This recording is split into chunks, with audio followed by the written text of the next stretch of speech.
आखिरकार वो दिन आ गया जिसका 7 विधायकों को इंतजार था बड़ी बेसब्री से। जी हां, राजस्थान विधानसभा में आज 7 नए नवनिर्वाचित विधायकों का शपथ ग्रहण समारोह आयोजित हुआ। इन सभी नवनिर्वाचित विधायकों को स्पीकर वासुदेव देवनानी द्वारा अपने चैम्बर में ही शपथ दिलवाई गई। राजस्थान उपचुनाव के लिए 13 नवंबर को हुई वोटिंग का चुनाव परिणाम 23 नवंबर को जारी किया गया था। 7 विधानसभा सीटों में से 5 सीटों पर बीजेपी ने अपनी शानदार जीत दर्ज की थी।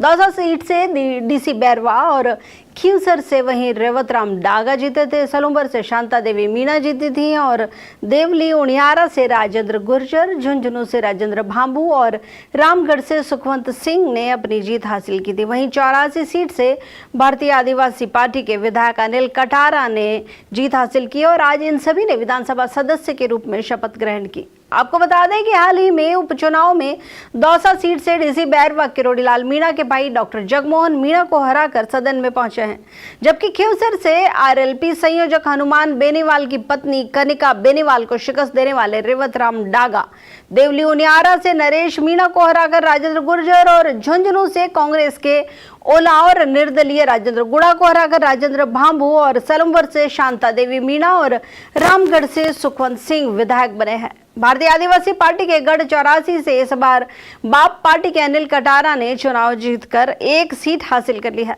राजस्थान उपचुनाव के लिए 13 नवंबर को वोटिंग हुई थी। पिछले महीने 23 नवंबर को चुनाव परिणाम जारी किया गया और इन 7 विधानसभा सीटों में से 5 सीटों पर सत्ताधारी दल बीजेपी ने ही जीत हासिल की, जबकि विपक्षी पार्टी कांग्रेस को महज दौसा पर 1 सीट से ही संतोष हासिल करना पड़ा। भारतीय आदिवासी पार्टी भी अपने गढ़ 84 को बमुश्किल बचाने में कामयाब हुई है। इलेक्शन रिजल्ट के बाद अब विधानसभा का गणित भी बदल गया है, क्योंकि उपचुनाव के बाद बीजेपी की 4 सीटों में बढ़त आ गई है और आंकड़ा 119 तक पहुंच गया है, जबकि कांग्रेस घटकर 70 से अब 67 पर पहुंच गई है। वहीं बीजेपी की संख्या पर कोई फर्क नहीं पड़ा है। सदन में बीएपी के 4 विधायक हैं।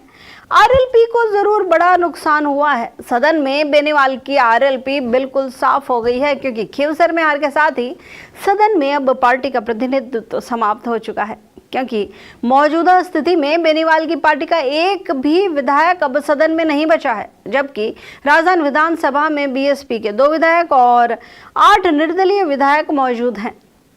उपचुनाव जीतकर आए 7 विधायकों को आज विधानसभा स्पीकर वासुदेव देवनानी ने अपने चैम्बर में शपथ दिलाई है। 7 सीटों में हुए उपचुनाव में बीजेपी ने 5 सीटें जीती थी और कांग्रेस और भारतीय आदिवासी पार्टी ने 1-1 सीट जीती थी। कुल मिला के अब यूं कहा जा सकता है कि उपचुनाव के बाद विधानसभा में 200 विधायकों की संख्या पूरी हो गई है और इसके साथ ही सबका इंतजार अब खत्म हो गया उन विधायकों का और उनके समर्थकों का, जो बड़े जोर शोर से प्रचार में लगे हुए थे और आखिरकार उनकी पार्टी जीत चुकी थी और उनकी पार्टी के प्रत्याशियों ने जीत हासिल कर ली थी। आपको बता दें कि नवनिर्वाचित विधायकों का आज शपथ ग्रहण समारोह था, जो विधानसभा में स्पीकर के कक्ष में उनको शपथ दिलवाई गई थी और उन्होंने विधानसभा सदस्यता की आखिरकार शपथ ले ली है। राजेंद्र गुर्जर और डीसी बैरवा अभी तक नहीं पहुंचे। विधायकों का शपथ ग्रहण समारोह शुरू हो चुका और शपथ इन्होंने ग्रहण कर ली है। रामगढ़ से बीजेपी विधायक रेवतराम डांगा पहुंच चुके हैं। खींवसर से बीजेपी विधायक पहुंच चुके हैं। सलूंबर से बीजेपी विधायक शांता देवी पहुंच चुकी हैं। 84 से बाप विधायक अनिल कटारा का भी विधानसभा सदस्यता कार्यक्रम संपन्न हो गया है और इनके साथ ही इन नवनिर्वाचित विधायकों के अब परफॉर्मेंस का टाइम आ गया है। समय आ गया है कि अब ये प्रदर्शित कर दें कि इनके समर्थकों ने इन पे भरोसा करके कुछ गलती नहीं की। विधानसभा में पहुंचने के बाद अब इनकी शपथ दिलवाई गई और शपथ वासुदेव देवनानी ने शपथ दिलवाई और शपथ ग्रहण समारोह जो है वो संपन्न हुआ। अब इन पे निर्भर करता है कि ये किस तरह से अपना काम करते हैं। अपनी स्थानीय जनता को संतुष्ट करने के लिए क्या प्रदर्शन इनका रहता है। भारतीय जनता पार्टी की 5 सीटें हैं, कांग्रेस की महज 1 सीट है, मगर यहाँ पे भी एक ट्रायंगल बनता है कि कांग्रेस अब भी अगर चाहे तो बेहतरीन प्रदर्शन के बाद में अगले चुनाव तक अपनी कुछ और सीटों पर काबिज होने का प्रयास कर सकती है। फिलहाल कांग्रेस का प्रदर्शन राजस्थान में बेहद निराशाजनक है, कांग्रेस ने महज 1 सीट जीती है 7 सीटों में। जो उपचुनाव होने थे, उपचुनाव में से कुल 7 सीटों पर उपचुनाव होने थे, जिसमें से महज 1 सीट कांग्रेस ने जीती है। कांग्रेस राष्ट्रीय पार्टी है, काफी बड़ी पार्टी है, मगर फिर भी 1 ही सीट पर कांग्रेस का आना बेहद चिंता का विषय कांग्रेस का हो सकता है। कांग्रेस ने अभी तक किसी भी प्रकार का चिंतन शिविर आयोजित नहीं किया है, जैसे हमेशा आयोजित किए जाते हैं। चिंतन शिविर में ये देखा जाता है कि कहाँ किसकी चूक रही, क्या कारण रहा कि जिसकी वजह से चुनाव में प्रदर्शन बेकार रहा, मगर अभी तक इस तरह से कोई आयोजन नहीं हुआ। हो सकता है कि लोकसभा के बाद इस तरह का कोई आयोजन किया जाए। फिलहाल सभी व्यस्त है, तो ये भी एक वजह हो सकती है, मगर निसंदेह कांग्रेस को इस पर मंथन करने की ज़रूरत है।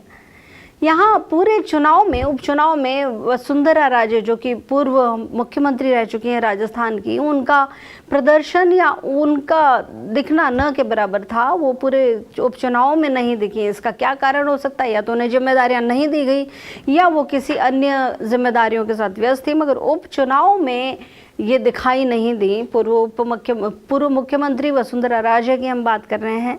वहीं दूसरी ओर देखें तो जहाँ भजन लाल को पर्ची मुख्यमंत्री बताया गया था, उन्होंने शानदार प्रदर्शन किया और अधिकतम सीटें अपने खेमे में, अपने कब्जे में करने में वो कामयाब हो गए। अब इसके बाद में ये तो निश्चित है कि भजन लाल की सीट कहीं नहीं जाएगी। हमने एक कार्यक्रम भी किया था, विशेष कार्यक्रम में हमने बताया था कि 5 साल तक भजन लाल सरकार भजन करेगी, यानी कि बिल्कुल शांति से, बिल्कुल आराम से। अब उनको वो चिंता नहीं रही कि उनकी सीट खतरे में है, उनकी गद्दी बिल्कुल सुरक्षित है और 5 साल तक तो भजन लाल की कुर्सी को कोई हिला नहीं सकता। जिस तरह का प्रदर्शन उन्होंने इन उपचुनाव में किया है। आपको बता दें कि आज नवनिर्वाचित विधायकों का शपथ ग्रहण समारोह था और काफ़ी जोर शोर से विधायक पहुंचे और शक्ति प्रदर्शन के साथ, कहीं धमकियां मिली, कहीं प्रदर्शन हुए, कहीं किसानों ने अपना शक्ति प्रदर्शन किया। कुल मिला के एक शानदार आयोजन हुआ। जीत के बाद में, अब सत्ता में आने के बाद में ये विधायक किस तरह का प्रदर्शन करते हैं, निसंदेह देखने वाली बात है। स्पीकर कक्ष में विधानसभा सदस्यता की शपथ ग्रहण इन्होंने लिए, जहां रामगढ़ से और सलूम्बर, देवली, उनियारा से, खिमसर से सारे विधायक आए। अनिल कटारा ने भी बाप से सदस्यता ग्रहण की है विधानसभा की, बाप से हैं अनिल कटारा, और वासुदेव देवनानी ने इनको शपथ ग्रहण करवाई। वहीं आपको बता दें कि राजेंद्र गुर्जर कार्यक्रम में नहीं पहुंचे थे, इस कार्यक्रम में शपथ ग्रहण में वो नहीं थे और बाकी लोगों ने शपथ की सदस्यता ग्रहण की है। सुखवंत सिंह ने बीजेपी से और शांति मीणा ने भी बीजेपी से शपथ ग्रहण की है। वापस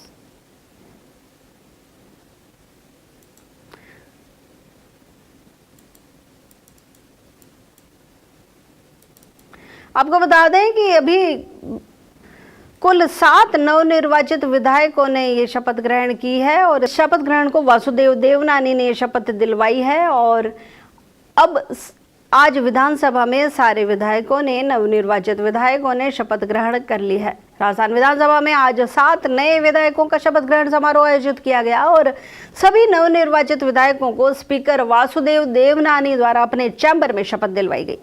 राजस्थान में उपचुनाव के लिए 13 नवंबर को वोटिंग का चुनाव परिणाम 23 नवंबर को जारी किया गया था। 7 विधानसभा सीटों में से 5 सीटों पर बीजेपी ने अपनी जीत दर्ज कर ली थी और ये ऐतिहासिक जीत थी, शानदार जीत। एक नए मुख्यमंत्री द्वारा, जिनको मुख्यमंत्री का कोई भी अनुभव नहीं था, इसके बावजूद उन्होंने नेतृत्व किया और राजस्थान में शानदार प्रदर्शन किया।